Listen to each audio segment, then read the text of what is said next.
Hey there, Wolfpack fans, and happy homecoming. It's me again, Kenton Gibbs, bringing you another episode of Locked On Wolfpack. And in today's episode, we're going to be breaking down the defense of Wake Forest as well as the keys to this game. But before we talk about that, I've got to tell you that this episode is brought to you by LinkedIn. They help you. LinkedIn Jobs helps you find the quality candidates that you want to talk to faster. Post your job for free at linkedin.com/lockedoncollege. That's linkedin.com/lockedoncollege to post your job for free. Terms and conditions do apply.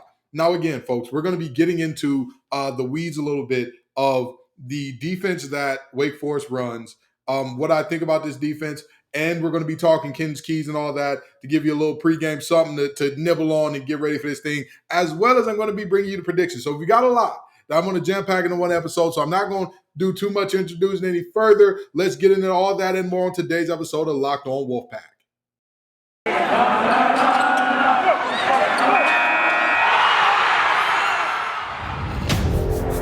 You are Locked On Wolfpack, your daily podcast on the NC State Wolfpack, part of the Locked On Podcast Network, your team every day.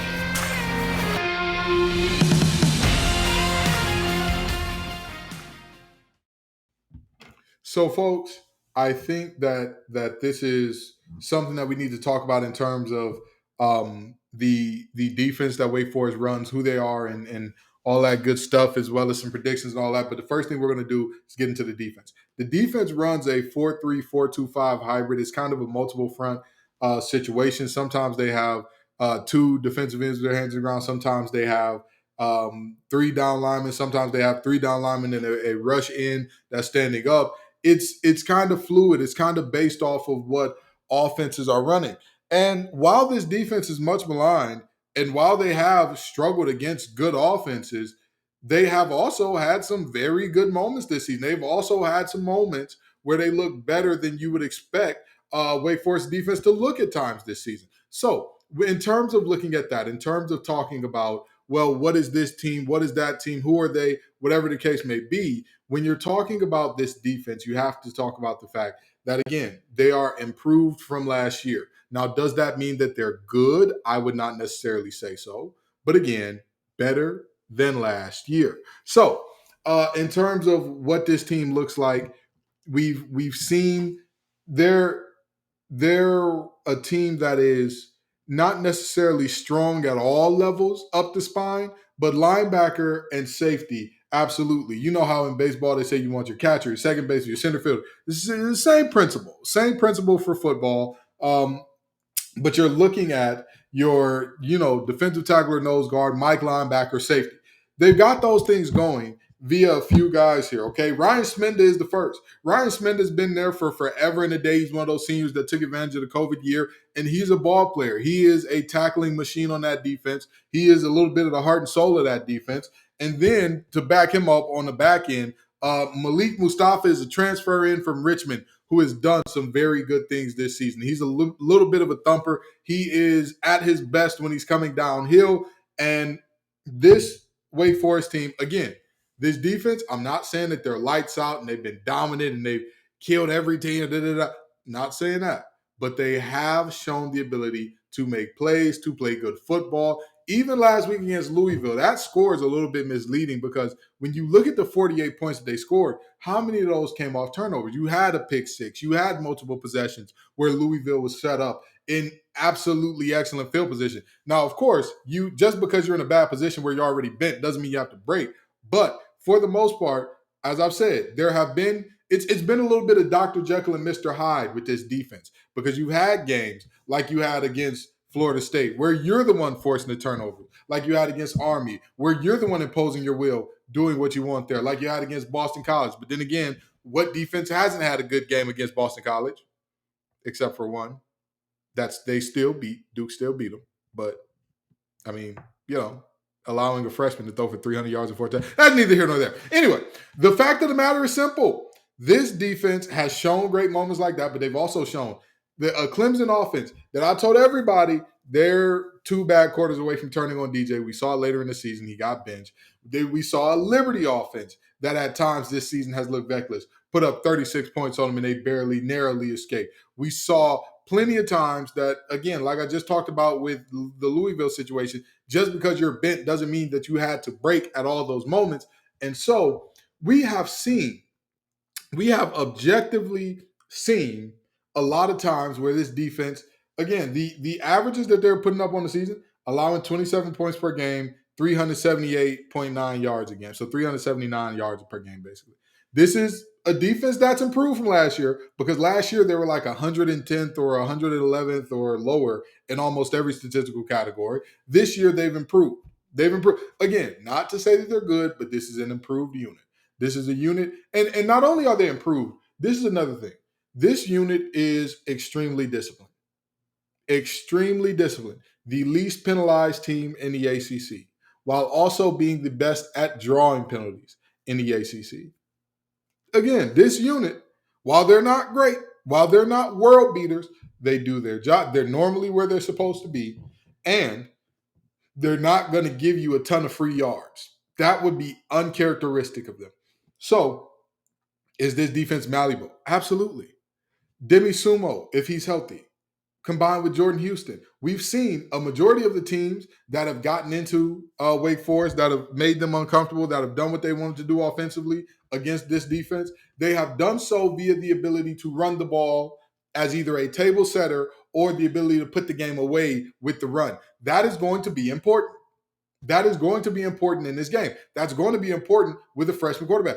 I hope that we've struck lightning in a bottle and that MJ Morris, it really is MJ, and everything that he does goes great. I hope that. I hope that we can, see him have a QBR of 75 or 80 or whatever and be just dominant and everything that he does goes well. I hope that. But what is more realistic, what is more serious, is that we have seen our running game already have a two-headed monster that looks good. Remember now, everybody swore Jordan Houston was bad at football in the beginning of the year. And then when Demi went down, he carried the run game. He carried the run. We didn't have a running quarterback. And yet we were able to ice the game against we were able to ice some games because of his ability. Against Florida State, sure, Jack Chambers is good at running the ball, absolutely. But if you look at a lot of plays that iced the game, they were straight handoffs to Jordan Houston. And Jordan Houston had to get behind those big hogs, find the lane, and go get 3 or 4 yards. So, to me, this is, again, a good defense, a defense that is improved. I think they're a defense that they're middling because there's, really, statistically, they're bad, but you don't know which version you're going to get on which day. You don't know. You don't know which type of defense you're going to get. What you do know is they'll be disciplined, but you don't know in terms of penalties, but you don't know if they'll be disciplined in terms of staying in their gap, in terms of trusting their technique, in terms of all those things. That's the real kicker about this defense. That's where you go. That's what you look at and you say, okay, how good or bad is this defense? You look at the fact that, again, they've had games where they've been good, but they've also had games where it's like they couldn't stop a runny nose with Robitussin tissue and every type of vaccine in the world. So that's just the reality that we're looking at there. And both of those things can exist and be true at once because, again, we're people, we're humans. That's how life works, right? We don't show up as our best selves every single day. And so with that being said, we're aware of the fact that Wake Forest's defense has not shown up as amazing world beaters every single day.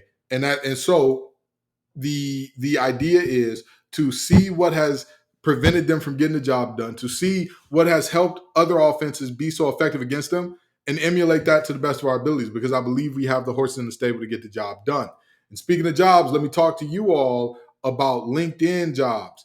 LinkedIn Jobs is the place to go because these days every new hire feels like a high-stakes wager for your small business. And you want to be 100% certain that you have access to the best qualified candidates available. That's why you have to check out LinkedIn Jobs. LinkedIn Jobs helps you find the right people for your team faster and for free. All you got to do is create a free job post on LinkedIn and then add your job to the purple hiring frame, or add the purple hiring frame to your LinkedIn profile to spread the word that you're hiring. Simple tools like screening questions make it easy to find the candidates with just the right skills that you want to talk to. So LinkedIn Jobs helps you find the qualified candidates you want to talk to faster. Post your job for free at linkedin.com/lockedoncollege. That's linkedin.com/lockedoncollege to post your job for free. Terms and conditions do apply. So now, y'all already know what time it is, of course. It's Kenton's Keys time. All right. It's Kenton's Keys. And for this game, I think that NC State definitely has a shot here. And I'm going to tell you this. And before I get into the keys, let me say this. And I mean this wholeheartedly. If MJ Morris runs the table, or if this team, let me not say MJ Morris, if this team runs the table and MJ Morris looks good and leads the team in doing so, or if this team beats both of the in-state teams that we have left on the schedule, Wake Forest tonight and the boys in Baby Blue the day after Thanksgiving, if those two things happen, and MJ Morris, of course, looks good and leads this team, I think it's safe to say that I don't think that there should be any question about whether or not MJ will ever have to buy a beer again in Raleigh. Whether or not he's known and he's done really amazing things. Because if you look at what our season was and what people thought about it after Syracuse, and you look at what he did, really, let's take it to the lowest point, not even after Syracuse. When we were down big against Virginia Tech, everyone, or not everyone, a large chunk of folks have packed it in on this season. And I'm not saying that he wins today. I'm not saying that if he doesn't win today, he's terrible, he's awful, all that good stuff. What I am saying is, if you remember the things people were saying when we were down big, when we were down double digits after that third quarter against Virginia Tech, to then come back and lead this team to 10 wins, 9 wins, whatever the case may be. I don't know. That's one of those moments where it's like you may have to have that thing where it's like, and granted, he wears number 16, so you can't hang his jersey up in the rafters, but that's a great start. That's a hell of a start to a career. I don't think that we have ever seen anything, given the context and all that, like what that would be like. Not saying that he does it. I'm just saying if he does it. It's one of those things to think about. Now, in terms of Kenton's keys, we start with the offensive keys, and it starts with Mr. Morris. Mr. Morris, we need you to, again, just be serviceable. 60 plus QBR. Just be serviceable. All things considered, the way you run the ball, the way you throw the ball, when you make the decision to pull it down and go, when you make the decision to go with the first read and trust it, when you make those things, 60 or more QBR. Again, the average is 50. I'm asking you to be just a hair above average. I'm not asking for good, because I think 75 to 80 is like when you get into the good range. And then above 80 is like 75 to 80, 85 is when you're like really, you're in good, going on a really good, great territory. 85 plus is like, you killed it. You did great. I need a 60. I need you to at least be better than like, oh, anybody could do that. I need you to do that. The running game, however, the running game has to step up and help Mr. Morris. And not just the running game, our backs in all that they do, because we know that Tim Beck likes to run screens, likes to get the ball out to our backs and all that good stuff. I need to see at least 140 total yards out of our backs. 140 total yards, because if we get that, that means that the screens that we're running is successful. That means that the runs that we're going. And listen, I know we all don't like the screens. We know it's Tim Beck. He's going to run the darn screen. Okay, that's the reality. All right, I don't have the authority to make him stop. Y'all don't have the authority to make him stop. The people who do have the authority to make him stop have not made him stop. So you're going to keep running. That's just the reality. But anywho, 140 plus total yards out of our backs in terms of receiving and rushing. That has to happen, because, again, when this Wake Forest defense has been gashed, that has happened because other teams' running games and their running backs have done so effectively. That has to happen here today. The last thing, this is a Wake Forest team that excels, number one in the conference in penalties drawn. I need to see less than 5 penalties from our less than 5 penalties from our offense in terms of kind of unforced penalties, right? Or like things that are like false start holding. I need to see less than five of those, or five or less, rather, five or less. But either way it goes, those are drive killers. I don't think that we have this Wake Forest offense is so good. I don't think that we'll have the ability to kill five or six drives with a bunch of penalties. I just don't. I honestly and truly don't. So that's my bit there. Now defensively, this is where the game's going to be won or lost. This is where the game's going to be won or lost. Number one, be aggressive. I need to see more than three rushers at pretty much all times. So we're going to go with no more than four plays that matter. No more, because if it's garbage time, that doesn't count. But no more than four plays of three-man rushes. No more. Absolutely no more than four of three-man rushes, because that's what's going to get us killed. That's what's going to get us killed. Giving Hartman the time and latitude to sit back there and kind of, oh, I'm patting the ball, I'm having a good time. Good times, do celebrate good times. If he's doing that in the pocket, it's not going to be a great time for us, right? The next thing, get to the quarterback. Get to the quarterback. And I know that those two seem kind of redundant, but we need at least 8 hits on the quarterback. At least 8 hits on the quarterback. That includes sacks, pressures, all that good stuff. At least 8. 8 QB hits, because at that point, you're making Hartman uncomfortable. You're making him have to win some difficult battles. And the last thing, this was a key last year, and we didn't do it well, and it cost us the game. And I'm going to challenge the defense to the same thing this year.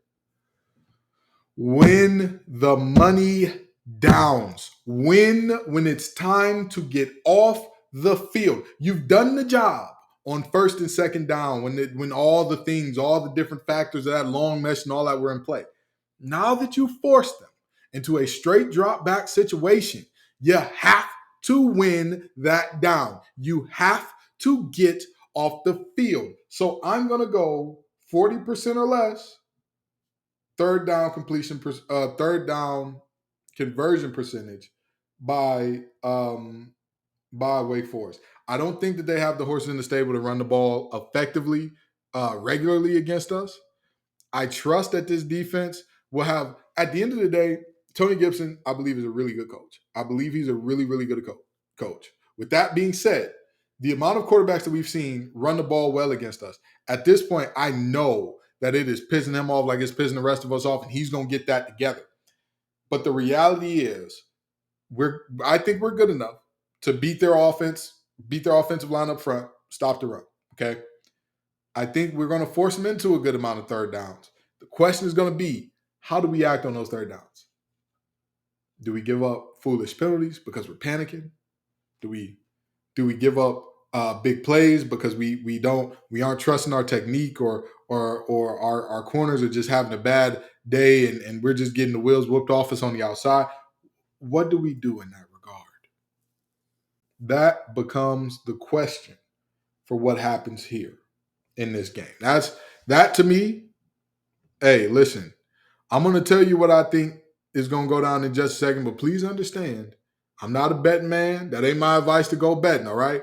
But if you are a bettor, make sure that you go to betonline.net. BetOnline is your number one source for football and the start of the new basketball season's sports betting. Find all the latest player developments, team matchups, news, podcasts, and in-depth analysis on every game. And as always, BetOnline remains your continued source for all your sports wagering information, with live betting and up-to-the-minute scores for every sport out there. The fastest and easiest way to check in on all your favorite games and events, including MLB, MMA, boxing, and golf. Head to the website today to learn more. BetOnline, where the game starts. So, here's the time. It's that officially that time where I give y'all my prediction. Okay? And while I do think that our defense is top shelf, top of the line, one of the best in the nation, while I do think that our corners have proven me wrong for so much of this season, while I do hope that MJ Morris can show more and be more and do more, well, I hope all those things. I if somebody told me, give me who you think is going to win this game, the Martians got the death beam pointed at Earth, and they're saying you got to predict the winner of this game right, or else it's all cooked for all of you. I have to say, I believe that Wake Forest wins this game 32-17. I would have to say, or I'm sorry, 31-17. I believe that we're good enough to compete. I believe that we're good enough to keep this thing close and maybe even pull off a surprise. I would not be shocked. I would not be like, oh my God, I can't believe we won if we were to pull it off. But I believe that the more experienced quarterback just does a couple things the right way.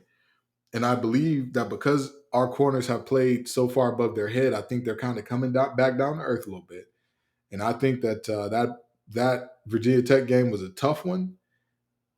But then coming into a passing game that's much more prolific, much more dynamic, many more weapons, I don't see how they perform a lot better than that. So I hope I'm wrong. I hope that this homecoming game proves me wrong. I hope that, listen, I have never been the type to say, oh man, I want to be right so bad. I hope NC State loses. I hope I'm wrong here. I hope I get to come on here and say, hey, shut me up, Mr. Morris. Shut me up, Mr. Wilson, Mr. Moore, Mr. Thomas, both Mr. Thomases. Shut me up, Mr. Sumo Kongbe. Shut me up, Mr. Houston, Mr. Carter. I hope I can say Mr. Penix put on a show like we've never seen. I hope so. But that's just my prediction for this game. Thank you all so very much for coming out. And listen, if you're going out having a good time, tailgating, all that good stuff, I know the homecoming is a big time for all that. Please be safe, right? Do so, drink responsibly, all that good stuff. Don't, know your limits. Trust me, you don't want to be the person that's waking up in an ambulance or something like that. I've been there, right? You don't want to be that person, okay? So, whatever adult beverages and whatnot you're partaking in, do so safely and responsibly. Thank y'all so very much for coming out. I appreciate you every single time, Wolfpack Nation. Peace and love, y'all. And as always, go Pack.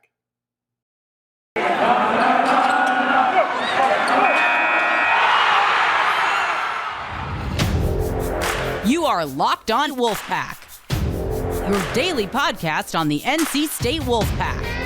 Part of the Locked On Podcast Network, your team every day.